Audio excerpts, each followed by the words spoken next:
Handa na ang magiging puntod ni Pope Francis sa Basilica of St. Mary Major sa Roma. Gawa yan sa marmol na galing Liguria, Italy, ang pinagmula ng mga ninuno ng Santo Papa. Tuloy-tuloy rin ang paghahanda sa St. Peter's Basilica na ilang oras na lang ay isasara na. Ang latest sa paghahanda sa papal funeral sa report ni Vicky Morales. Sa gitna ng public viewing sa St. Peter's Basilica sa Vatican, agaw pansin ang isang madring wala sa pila. Nakatayo sa gilid, tahimik na umiiyak.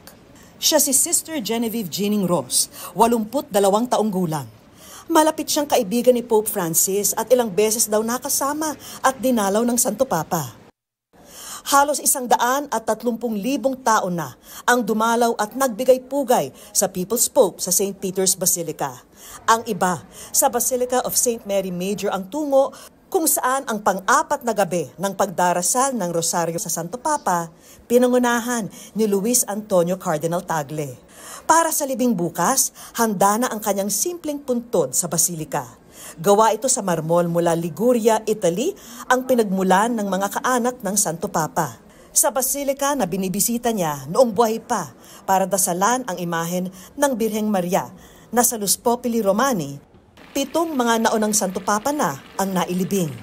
Siya rin ang unang ililibing sa labas ng Vatican matapos si Pope Leo XII, mahigit 1 siglo na ang nakalipas.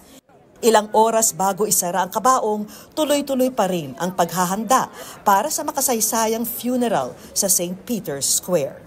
Nandito po tayo ngayon sa St. Peter's Square at sa isang kanto nitong plaza, makikita natin itong scaffolding na itinayo para sa mga miyembro ng media na magko-cover sa funeral mass ni Pope Francis.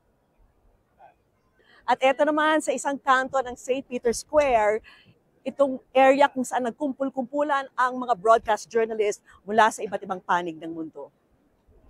At eto naman sa isang bahagi ng St. Peter's Square, makikita natin itong mga puting tent na ito.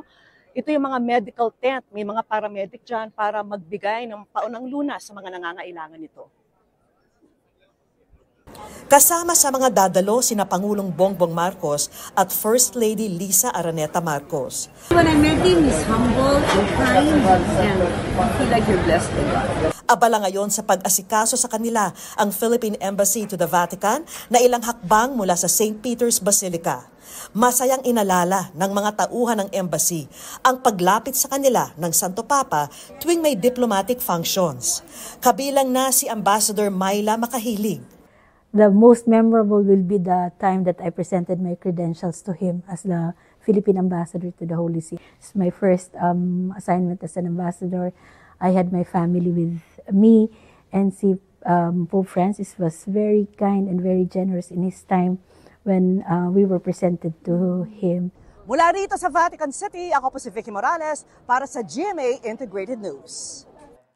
Huwag magpahuli sa mga balitang dapat niyong malaman. Mag-subscribe na sa GMA Integrated News sa YouTube.